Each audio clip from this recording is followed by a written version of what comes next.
dari cerita kami. Hari ini saya ingin membawakan kisah dari Lukas bab 16 ayat 19 sampai dengan 26 tentang orang kaya dan Lazarus yang miskin. Ada seorang yang kaya yang selalu berpakaian jubah ungu dan kain halus, dan setiap hari ia bersukaria dalam kemewahan. Ada pula seorang pengemis bernama Lazarus, badannya penuh dengan borok, berbaring dekat pintu orang kaya itu, dan ingin menghilangkan laparnya dengan apa yang jatuh dari meja orang kaya itu. Malahan anjing-anjing datang dan menjilat boroknya. Kemudian matilah orang miskin itu, lalu dibawa oleh malaikat-malaikat ke pangkuan Abraham. Orang kaya itu juga mati, lalu dikubur. Sementara ia menderita sengsara di alam maut, ia memandang ke atas. Dari jauh dilihatnya Abraham dan Lazarus duduk di pangkuannya.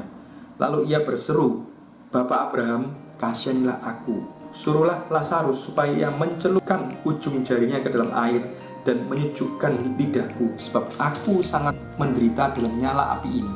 Namun Abraham berkata, "Anakku, ingatlah bahwa engkau telah menerima segala yang baik sewaktu hidupmu, sedangkan Lazarus segala yang buruk. Sekarang di sini ia mendapatkan hiburan dan engkau sangat menderita. Selain itu, di antara kami dan kamu terbentang jurang yang tak terseberangi, supaya mereka yang mau pergi dari sini kepadamu, ataupun mereka yang mau datang dari situ kepada kami tidak dapat menyeberang." Apa yang dilakukan oleh orang kaya itu yang menyebabkan dia tidak dapat masuk ke surga?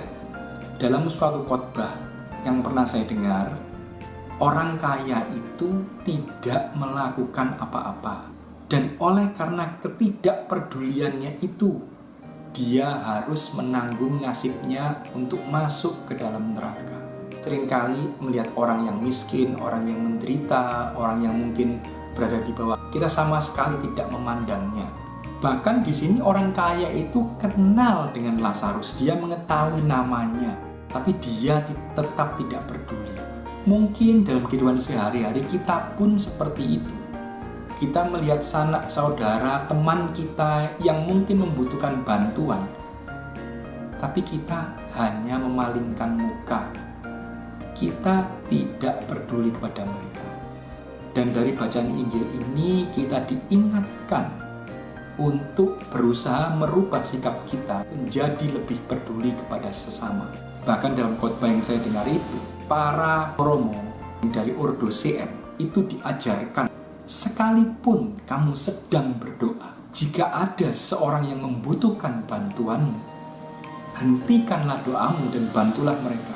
Ini menunjukkan bahwa romo-romo dari Ordo CM mempunyai satu tekad yang kuat untuk menunjukkan kepedulian mereka dalam tindakan-tindakan yang konkret.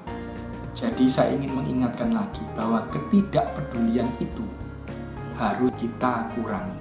Kita harus berusaha untuk membantu orang-orang yang miskin dan membutuhkan, yang mungkin tidak bisa membalas kebaikan itu kepada kita. Karena semua kebaikan yang tidak dapat mereka balas itu akan dibalas langsung oleh Tuhan, walaupun mungkin belum tentu dalam bentuk uang. Dan seperti tertulis di Alkitab bahwa apapun yang kau lakukan kepada saudaraku yang paling hina itu engkau lakukan untukku. Jadi dari sini Tuhan pun juga sudah mengingatkan kita.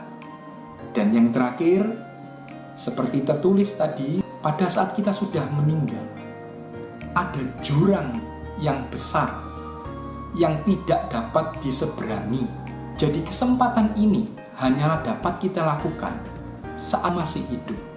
Pada saat sudah meninggal, kita tidak dapat lagi melakukan kebaikan dan menunjukkan kepedulian kita.